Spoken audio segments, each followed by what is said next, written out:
الحمد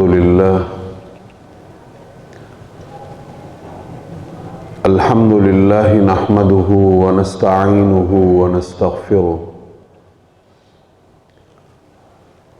ونستهديه ونستنصره ونؤمن به ونتوكل عليه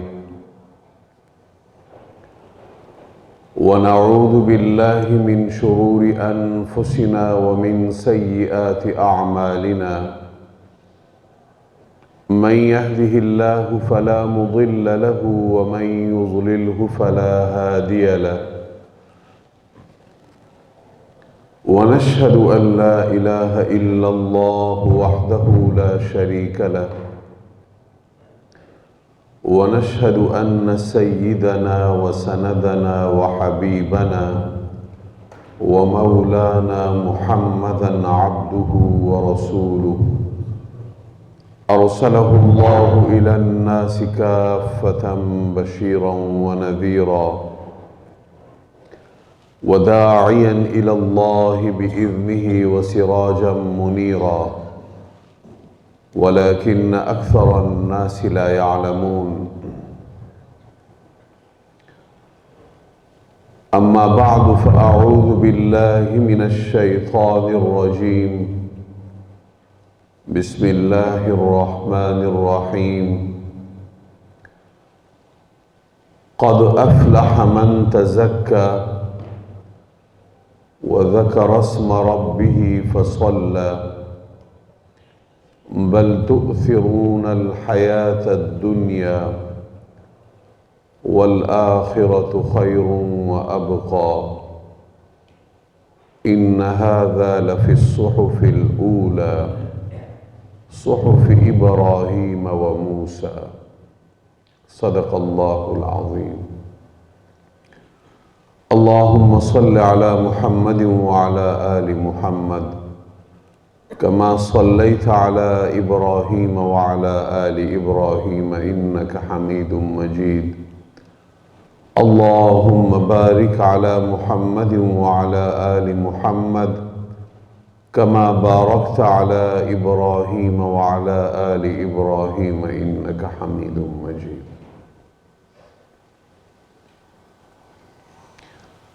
واجب الاحترام میرے مسلمان بھائیوں، قابل قدر بزرگوں اور میرے عزیز نوجوان ساتھیوں،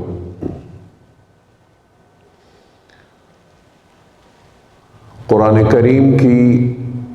یہ آیت بڑا واضح طور پر اعلان کر رہی ہے کہ قد افلح من تزکا، تحقیق اس نے فلاح پالی، اس نے نجات پالی، وہ کامیاب ہوا، کامران ہوا اور سرخرو ہوا،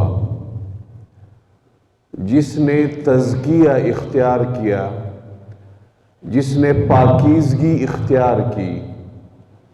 جس نے صفائی اور ستھرائی کے ساتھ زندگی بسر کی، جس نے اندرونی لغزشوں سے، آلائشوں سے اور پراگندگیوں سے بھی اپنے آپ کو صاف رکھا، پاک رکھا، اور بیرونی آلائشوں اور پراگندگیوں سے بھی اپنے آپ کو صاف ستھرا رکھا، تو تحقیق وہ کامیاب ہوا، اس نے فلاح پالی۔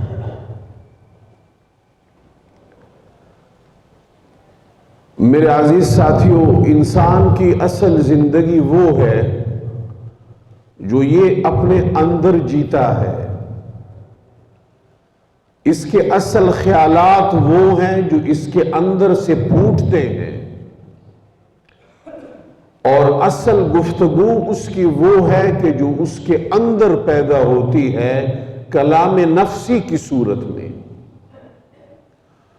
اور اصل بھی یہ وہی ہے کہ جو اپنے اندر ہے، جو اپنے اندر ہے۔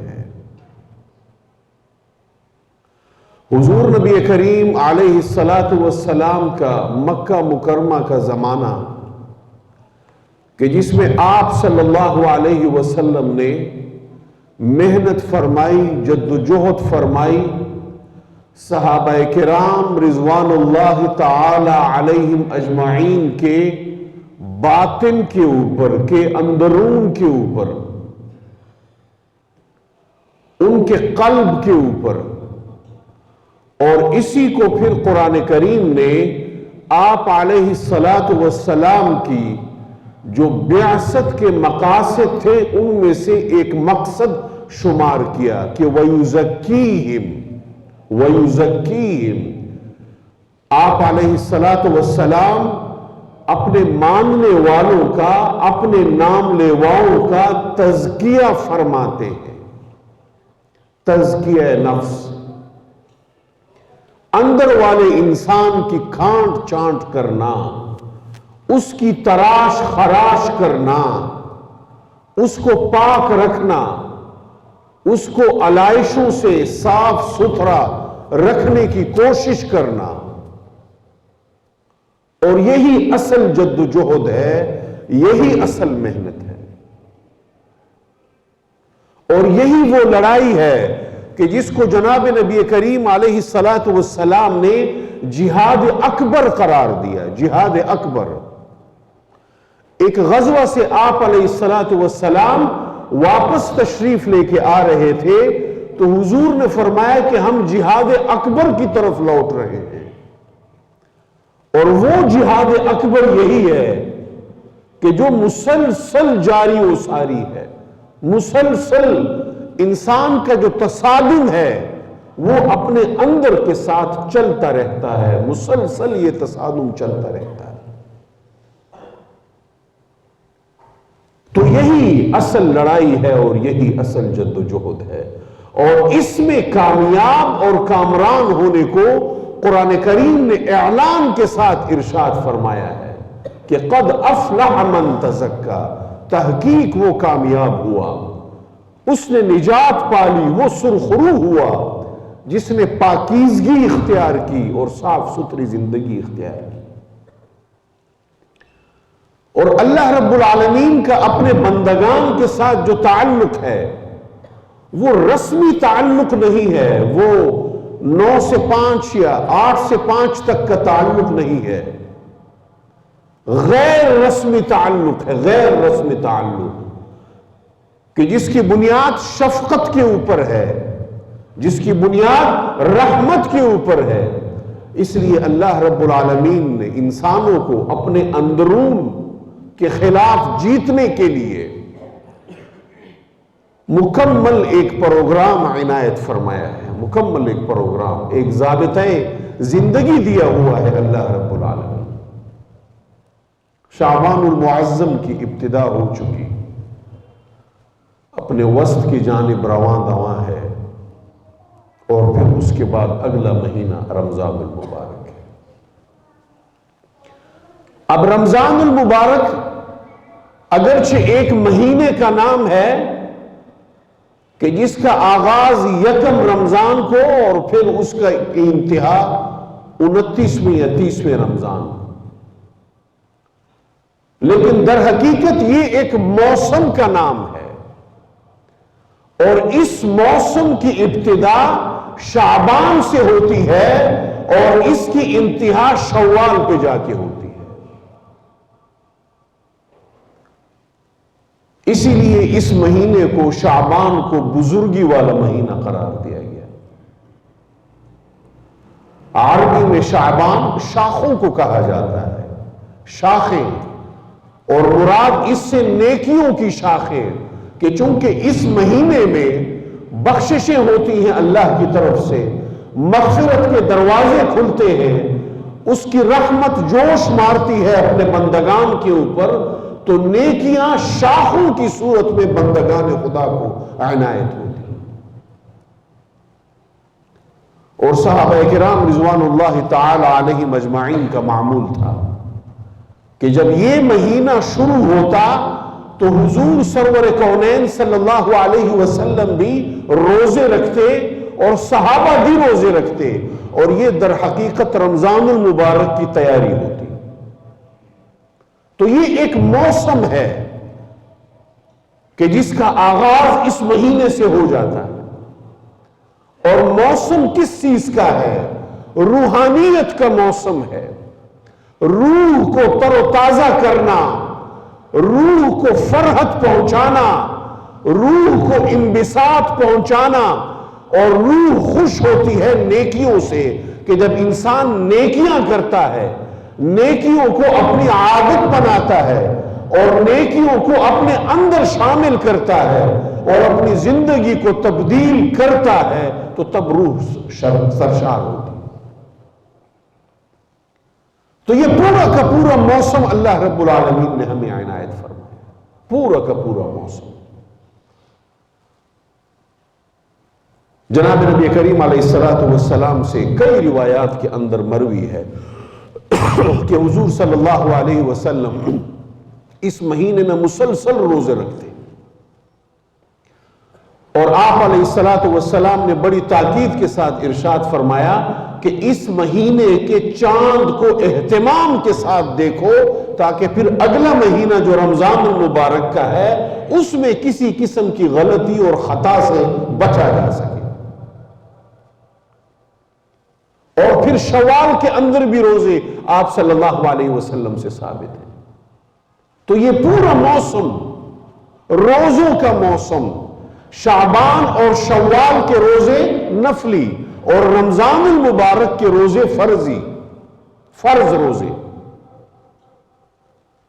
ہمارے ہاں بھی جب کوئی سیزن آتا ہے،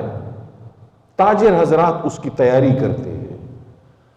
اس سیزن کے شروع ہونے سے پہلے اس کی تیاری کرتے ہیں تاکہ اس سیزن کے دوران کسی قسم کی کوئی کمی بیشی، کوئی اس طرح کی کسی صورتحال سے سامنا نہ کرنا پڑے، اور یہ کہ تاکہ اس سیزن سے مکمل فائدہ اٹھایا جا سکے۔ تو رمضان المبارک اللہ کی رحمتوں کا سیزن ہے، اللہ کی نعمتوں کا سیزن ہے، اس کی طرف سے نازل ہونے والی برکتوں کا سیزن ہے،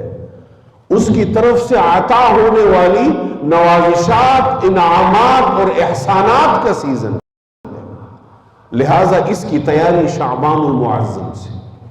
اس مہینے سے، اور پھر اس کا تتمہ اور تکملہ شوال۔ اور یوں جب اس طرح سے انسان اس موسم کو گزارے گا، اب اس کے اندر کوئی نہ کوئی تبدیلی، اور وہ جو مزاج اس کا گناہوں کا عادی ہوتا ہے، اور وہ جو طبیعت اس کی گناہوں کے اوپر آمادہ ہوتی ہے، اور نیکیوں کو بجا لانے سے، نیکیوں کو سر انجام دینے سے اس کے اوپر جو ایک بوجھ پڑتا ہے اس کے اوپر۔ آذان کی آواز جب کان میں سنائی دیتی ہے تو مسجد کی طرف قدم اٹھانا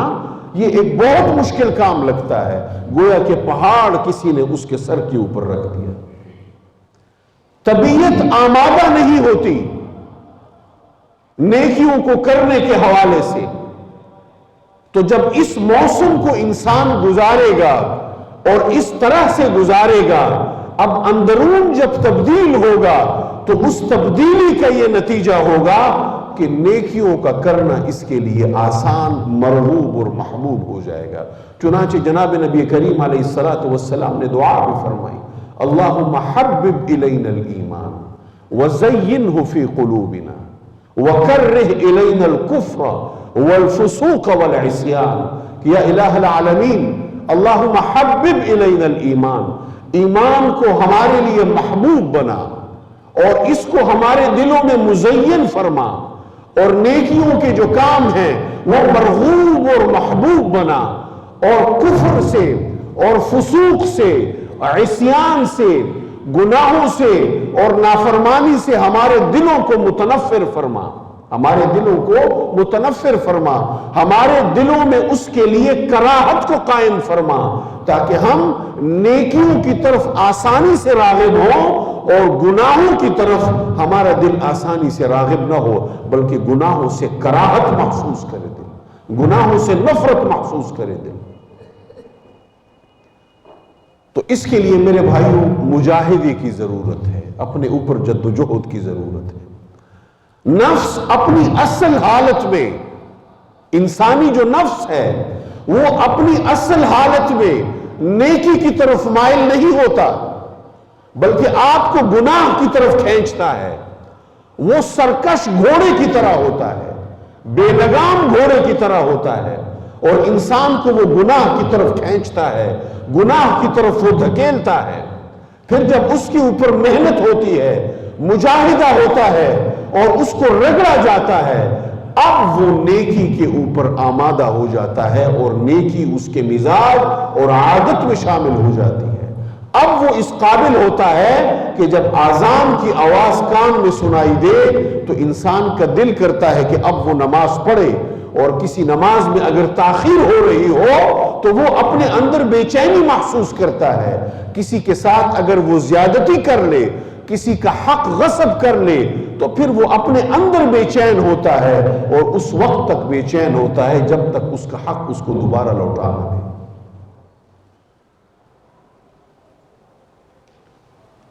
تو قرآن کریم ارشاد فرماتا ہے کہ یا ایھا الذین آمنوا ادخلوا فی السلم کافہ، اے ایمان والو پورے کے پورے اسلام میں داخل ہو جاؤ، پورے کے پورے اسلام میں داخل ہو جاؤ۔ ایسا نہیں، من چاہا دین نہیں، من چاہا مذہب نہیں، کہ جو چیز میرے نفس کے لیے آسان ہو وہ کام میں کر گزروں، اور دین کا جو حکم میرے نفس کے اوپر مشقت ڈالتا ہو، میرے نفس کے اوپر ذرا بوجھ ڈالتا ہو،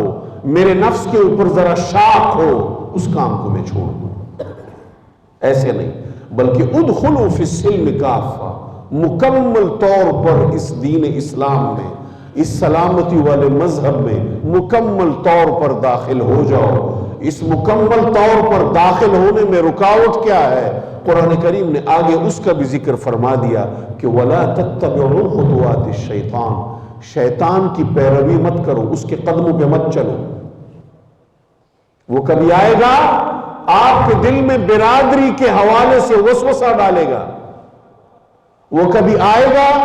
آپ کے دل میں اولاد کے حوالے سے وسوسہ ڈالے گا، وہ کبھی آئے گا خاندان کی صورت آپ کے دل میں وسوسہ ڈالے گا، وہ کبھی آئے گا مال کے چھن جانے کا خوف آپ کے اوپر مسلط کرے گا، وہ کبھی آئے گا کسی نقصان کا خوف آپ کے اوپر مسلط کرے گا، مختلف قسم کے وساوس کا وہ انسان کو شکار کرے گا، مختلف قسم کے خدشات وہ انسان کے سامنے لے کے آئے گا، اور پھر اس کو آمادہ کرے گا گناہ کے سر انجام دینے پر کہ گناہ کرو اور نیکی کو چھوڑو۔